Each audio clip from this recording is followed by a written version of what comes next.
Buenos dias para você, meu querido aluno do sexto. Pessoal, hoje a gente vai continuar nossa aula sobre Roma Antiga, finalizando a era da Roma enquanto república, tá?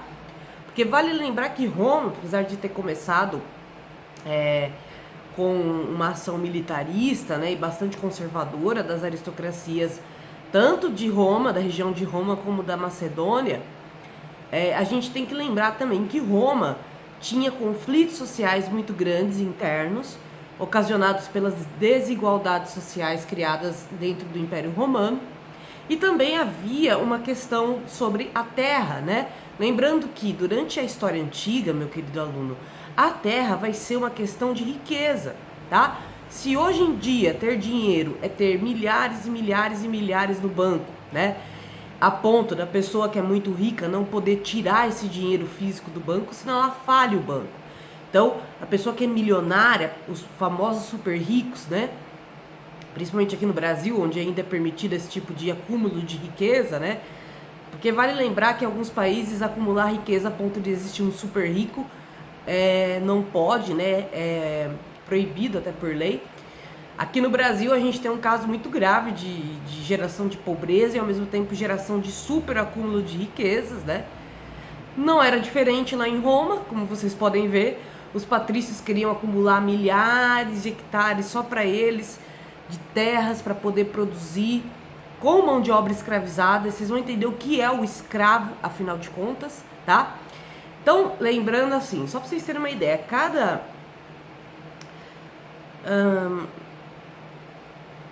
hectare de terra, galera, equivale a um campo de futebol. Imagina que o Pantanal foi queimado por conta de uma questão de ganância. E foi cerca de 2 milhões de hectares que queimaram do Pantanal. Foi uma área muito grande. Não dá nem para pensar o tamanho dessa área. Só vendo literalmente por vídeo, tá? Deixa eu só confirmar uma informação aqui. É isso mesmo, meus queridos. Eu queria confirmar se 1 hectare era a medida basicamente de um campo de futebol. E é isso mesmo, tá? É praticamente isso, né, no caso. Então, assim, pensa que lá no Pantanal queimaram 2 milhões de hectares. É uma área que não dá nem para se contabilizar. E se hoje no Brasil a gente debate sobre, poxa, como que uma pessoa pode ser tão rica a ponto de comprar tanta gasolina, combustível, comprar máquina para derrubar árvore, né? E queimar um patrimônio ambiental que não é só nosso, é do mundo inteiro, né? Uma vez que a Amazônia é nossa, sem dúvida. Mas quando eu digo de patrimônio ambiental, meus queridos, eu estou diferenciando uma função da outra. Eu não estou dizendo sobre o território, estou dizendo sobre o que tem nesse território, né? O que há de grande riqueza e diversidade da natureza desse território. Sem contar que o Pantanal ele trocava ares com vários outros continentes, né? Vale lembrar que a corrente de vento que passa pelo Pantanal, ela não leva só o vento, ela leva a umidade do Pantanal, ela leva também a micro-organismos que facilitam, né, o funcionamento da natureza de certos locais do mundo.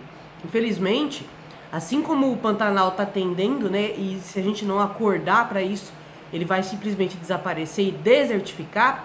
Se desertificar uma região que nem o Pantanal, o Brasil inteiro vira um deserto. Porque a gente depende desses micro-organismos que são transmitidos através dessas correntes de ar úmidas que vem no Pantanal. Então, assim, é um caso grave, não envolve simplesmente só o território, né? Não é uma questão territorial simplesmente, é uma questão de sobrevivência da natureza e da nossa própria sobrevivência também. Uma vez que, como vocês aprenderam comigo, nossa espécie veio da natureza. Destruir a natureza não parece muito inteligente da nossa parte. Afinal de contas, a gente tem tecnologia, sem dúvida, mas a gente não tem tecnologia o suficiente para abandonar a Terra, caso essa Terra se torne um grande deserto, né? Então, assim, mas Mariana, mas se desertificar, a gente não vai ter tecnologia para extrair água, para transformar a água do oceano em água potável, blá, blá, blá. Quem disse que a gente vai ter? Né? Se a maior fonte de renda dessas pessoas, muitas vezes, para produzir a tecnologia, é através de incentivos do governo de produção científica. O governo atual, desde a era Temer, não está incentivando nada nesse aspecto. Então, Olha a situação complexa que a gente está. A gente não está incentivando a produção científica, ao mesmo tempo que a gente está queimando o Pantanal, né? E isso está colocando a gente numa situação de política, de debate político.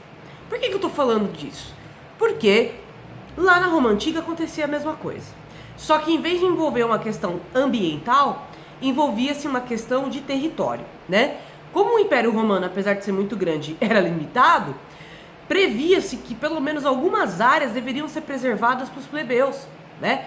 Para os camponeses. Afinal, nem todo plebeu era artesão, era comerciante. Muitos plebeus acabavam tendo que ter um pedaço de terra. Também havia a questão do excesso de escravizados. Havia muito mais escravizados do que a verdadeira necessidade. E também uma hora, podia simplesmente, a consciência desses escravizados podia, né, aparecer. Então, eles podiam olhar para si e falar, nossa, a gente é a maioria, né? Por que a gente não derruba esses caras? Então, havia várias questões envolvendo problemáticas aí da República Romana. Uma das primeiras dela é a questão da terra que eu expliquei para vocês, né? Eu expliquei a questão da terra no Brasil, agora eu vou voltar para o caso de Roma, tá bom? Então, olha só. A gente vai ter uma crise na República ocasionada por uma expansão militar sem limites, que ocasiona uma escravidão sem limites. Isso vai causar muitas reivindicações sociais, tanto desses escravizados quanto dos plebeus. Uma vez que, para pensar também, se a mão de obra escravizada aumenta tanto, até para quem é plebeu, que seria a espécie de classe média daquela época, é afetado. Por quê? Primeiro porque o plebeu está muito mais próximo de se tornar um escravo por dívida do que se tornar um patrício, que era o líder, né, do Império Romano. Para ele ser um patrício, ele precisaria ter o tanto de terras que eles têm e o tanto de prestígio social, político e econômico que eles têm. Ou seja, né, muito difícil. E como eu disse, Roma tinha um sorteio que parecia uma espécie de lotérica, né? Que uma vez por ano eles escolhiam uma pessoa para ascender socialmente. No final da República Romana, esse sorteio entrou em crise também, né? Uma vez que havia uma crise social política muito grande.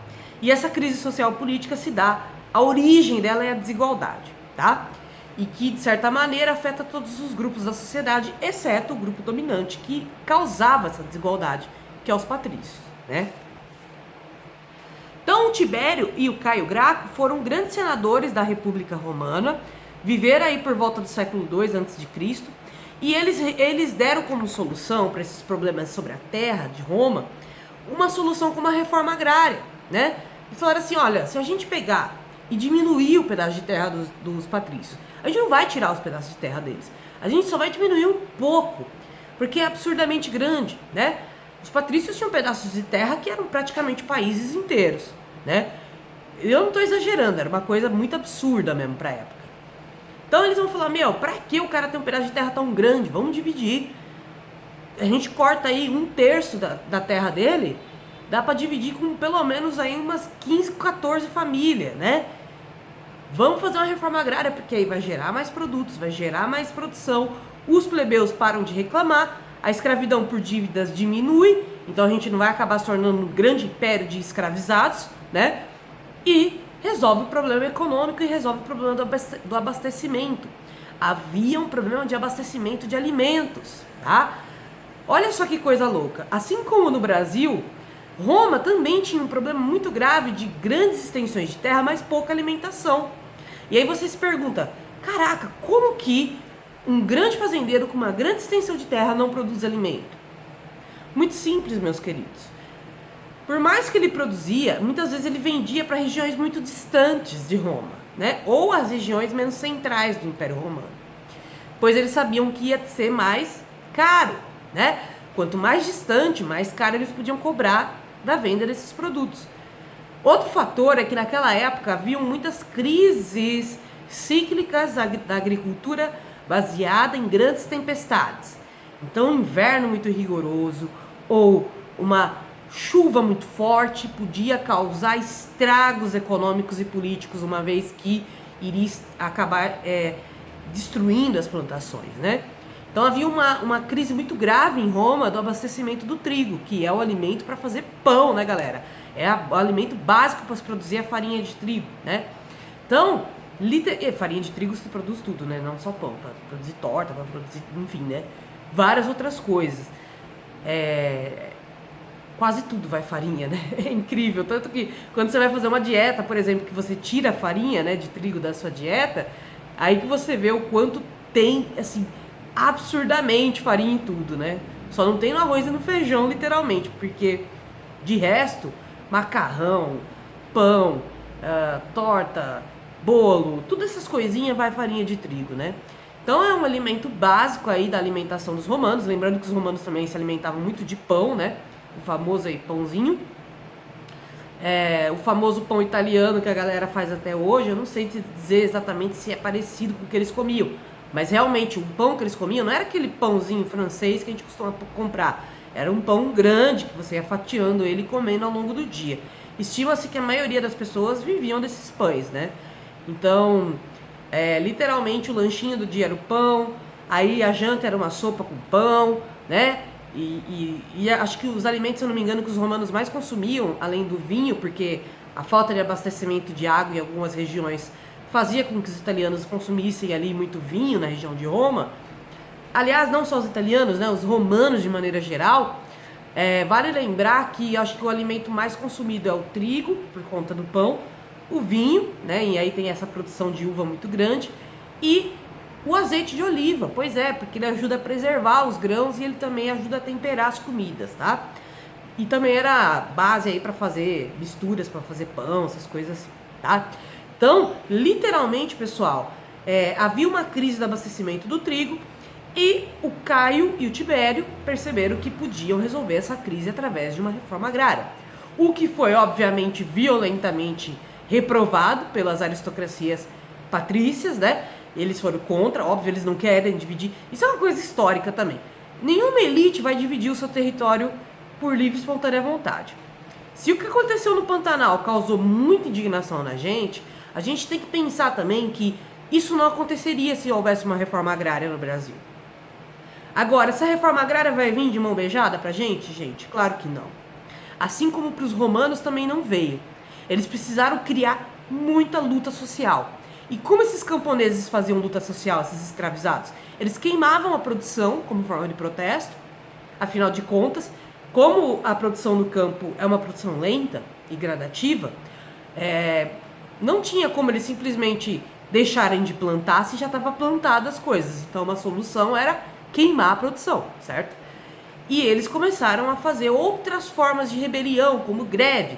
Greve, meu querido aluno, é quando o trabalhador se recusa a trabalhar. Ele se recusa a trabalhar pelas más condições de trabalho, pelas más condições sociais ou por questões políticas. Então a greve é sempre um instrumento político da classe trabalhadora. Isso ao longo da história vai se repetir várias vezes. Desde a história antiga, os trabalhadores conseguiram muitas emancipações de classe através de grandes greves, manifestações sociais, queima no caso aí nessa época, queima da produção. Posteriormente, depois da Revolução Industrial, quando começam a surgir as indústrias, vai ser destruindo a maquinaria, né? Ou fazendo greve geral, parando a produção. Então, assim, os trabalhadores sempre, eles sabem que a grande sacada, a grande força deles é a força do trabalho. Então, eles frearem essa força de trabalho era automaticamente prejudicar os lucros dos patrícios. Se eles queimavam a produção, os patrícios não tinham como enriquecer em cima daquela produção. Então estava tendo todo esse tipo de conflito na Roma Antiga, né? Como tem em todas as civilizações de maneira geral, tá, galera? Mas Roma, vale a pena a gente observar com muita atenção, porque é um experimento social que lembra muito países grandes, gigantescos, como no caso atualmente do Brasil, no caso atualmente dos Estados Unidos, acho que até mais dos Estados Unidos, porque Roma também era imperialista. O que significa um país imperialista? Um país que domina os outros países militarmente, que é o que os Estados Unidos da América têm feito desde a Primeira Guerra Mundial, tá?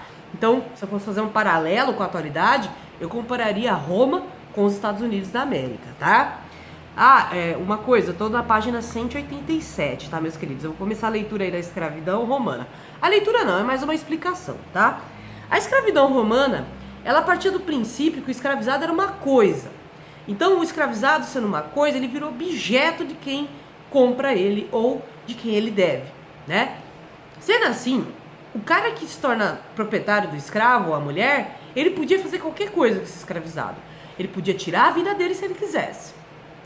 Se o escravizado sofresse algum tipo de agressão ou um acidente, ele não tinha direito de ir até o tribunal romano pedir por justiça, a não ser que o seu proprietário fosse no tribunal e pedisse justiça por ele. Então o escravizado romano não era visto como cidadão, sequer era visto como uma pessoa, era visto como uma coisa, um objeto da propriedade, tanto que o escravizado só podia sair da propriedade com autorização, tá? E sim, eu tô comentando tudo isso porque os escravizados romanos uma hora vão ficar de saco cheio dessa condição, afinal de contas são seres humanos como eu e você. Quem que gosta de ser tratado como objeto? Ninguém, né? Ninguém gosta de ser tratado como objeto, né, galera? Porque para objeto a gente não pede licença, objeto a gente não se importa, né? E assim, era um ser humano como eu e você, que tinha sentimentos, mas que era tratado como uma máquina de fazer dinheiro, entendeu? Como uma máquina de fazer produção, como uma máquina de trabalhar domesticamente, né? E aí, por exemplo, uma coisa que veio da escravidão brasileira, por exemplo, uma curiosidadezinha aqui para comentar com vocês, sabe esse hábito do brasileiro, ou da brasileira, né, principalmente, porque acho que a mulher brasileira, por sofrer a questão do machismo, né, acaba desenvolvendo mais isso, de querer que tudo esteja limpo, assim, trinco, nenhum objeto da casa fora do lugar, tudo tem que estar limpo. Isso é uma mentalidade que vem da escravidão, porque os senhores escravos eram tão cruéis com os escravos domésticos, que eram os escravos que trabalhavam nas casas brasileiras, que eles, tipo assim, faziam os escravizados trabalhar 24 horas. Então a casa tinha que estar impecável, o quintal não podia ter uma folha fora do lugar, a louça sempre tinha que estar lavada, assim, um copinho ali, um fogão limpo, que no caso era um fogão a lenha, então imagina ó, o nível de limpeza que devia ser feito. Tudo tinha que estar limpo, extremamente limpo. Isso é uma herança da escravidão, porque se você vai em países que não teve escravidão, sei lá, como no caso da Suíça, por exemplo, eles não têm quase essa neurose com limpeza. Pelo contrário, eles deixam a casa suja. Claro, deixam algumas coisas limpas aí durante a semana, tipo louça, né? Coisas básicas assim limpa, mas eles tiram só o final de semana para limpar a casa. E aí junta todo mundo da casa para ajudar a limpar de uma vez. Só no Brasil que a gente acha que a casa tem que estar limpa 24 horas todos os dias, né? E quando eu falo limpa, não é minimamente limpa, que é aquela questão mesmo de higiene básica. É tipo extremamente limpa. E aí a gente tem que se perguntar se isso realmente é um traço bom ou se isso é um traço que veio da escravidão, que veio daquela coisa dos senhores de escravos serem tão cruéis que eles faziam os escravizados limpar a casa inteira todo dia. Assim como nos Estados Unidos da América aconteceu a mesma coisa, né? Então assim, a gente tem que se perguntar esses hábitos de higiene básica nossa até onde vão e onde que entra a neurose escravocrata, né? De querer que tudo esteja trincando, limpinho, sem nada fora do lugar, tudo total, né? Então assim como lá na Roma Antiga havia esse tipo de crueldade com o escravizado romano, com a escravidão negra no Brasil vai acontecer a mesma coisa, tá? E aí vocês percebem o quanto a história da humanidade é conectada? O quanto, por mais que a gente pode não ter vivido lá na Roma Antiga, ou ter tido parentes ligados diretamente à Roma Antiga, que a gente tem coisas que permaneceram até hoje, né? E por isso que a gente fala que história é uma grande aula de continuidade e ruptura. Tem momentos que tem ruptura, que as coisas mudam, e há momentos que as coisas continuam. Elas se transformam, mas são as mesmas coisas, né? Então, por exemplo, por que empregado doméstico ganha tão pouco? Porque ainda é uma profissão associada a uma espécie de mão de obra escravizada. Ainda se tem a ideia de que limpar a casa é coisa de gente que não teve opção na vida, então eu vou pagar barato.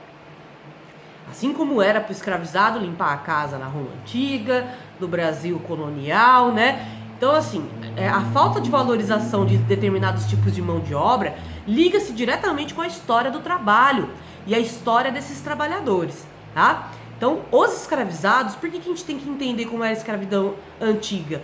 Porque a gente vai entender a dinâmica de uma sociedade que precisa de pessoas extremamente miseráveis para manter uma classe média, que seria os plebeus, e manter a sua riqueza. Os plebeus se sentem privilegiados perto dos escravizados, e isso é o suficiente muitas vezes para eles não se rebelarem contra os patrícios. Pelo contrário, para se identificarem com os patrícios, sem perceber que os patrícios estão engolindo a plebe, né? E quando eu falo que eles estão engolindo a plebe, é que aos poucos eles pegam os plebeus para mandar para guerra, ou eles pegam os plebeus para se transformar em escravos por dívida, entende? Por isso que é sempre problemático a classe média se sentir mais identificada com a classe superior, porque quase sempre a classe superior quer engolir a classe média, né? E não contra, ela não quer. Gente, uma coisa que tem que ficar bem claro para vocês. Eles não, os patrícios, por exemplo, você acha que eles queriam que todo mundo fosse patrício? Se todo mundo fosse patrício, não ia existir patrício. Começa por aí, né? Se todo mundo tivesse as mesmas chances que eles, não era possível existir diferença social, né? Se todo mundo tivesse um pedaço de terra,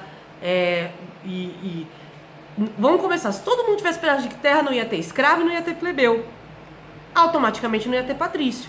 Ia haver uma certa igualdade entre eles. E aí ia eliminar as classes sociais, né? O que acontece é que os patrícios convenciam os plebeus de que eles podiam se tornar patrícios a qualquer momento. Isso fazia os plebeus ficarem meio hipnotizados, né, pela ideologia predominante, que era a ideologia dos patrícios. Fazia com que eles não se rebelavam contra as explorações e a escravidão por dívida, o que fazia eles caírem na arapuca de tentar fazer super saltos quantitativos de questão econômica e acabarem se endividando com os patrícios e gerando escravidão. É a mesma coisa que uma pessoa de classe média quando ela arrisca todas as economias dela para fazer um negócio e esse negócio não dá certo. Essa pessoa de classe média vai ter as mesmas chances de se recuperar que um rico? Não. Não vai, gente. Ele vai perder tudo. Às vezes ele vai perder o que ele construiu numa vida inteira. Diferente do patrício, que nunca perde. Entende? Então, assim, essa é a diferença de classes que eu queria deixar bem claro para vocês. No caso aí da escravidão, então, romana, lembre-se que os escravizados eram vistos como coisas, eles eram escravizados tanto por investidas militares quanto por dívida. Os plebeus estavam sempre nessa tensão de ou se tornar um escravo por dívida ou manter a sua cidadania romana, né, continuar sendo um plebeu. Se ele desse um salto muito grande, a chance dele se endividar e acabar virando escravo era grande. E ele também podia se tornar um cliente, que é uma pessoa que fazia favores para os patrícios e até tinha seus privilégios, né? Agora, um escravizado, ele não tinha chance nenhuma de se libertar da sua condição. E aí é que está a grande injustiça que vai fazer a Roma República cair por terra e vai reconfigurar o sistema político do Império Romano. Que agora sim a gente vai poder falar de Império Romano, né? Porque os romanos vão passar a ter um imperador, né? E não, de fato, um chefe da república, né? Uma espécie de líder da república. Então é isso, meus queridos. Espero que vocês estejam bem. Façam as atividades relacionadas à aula. Um beijo para vocês e até a próxima.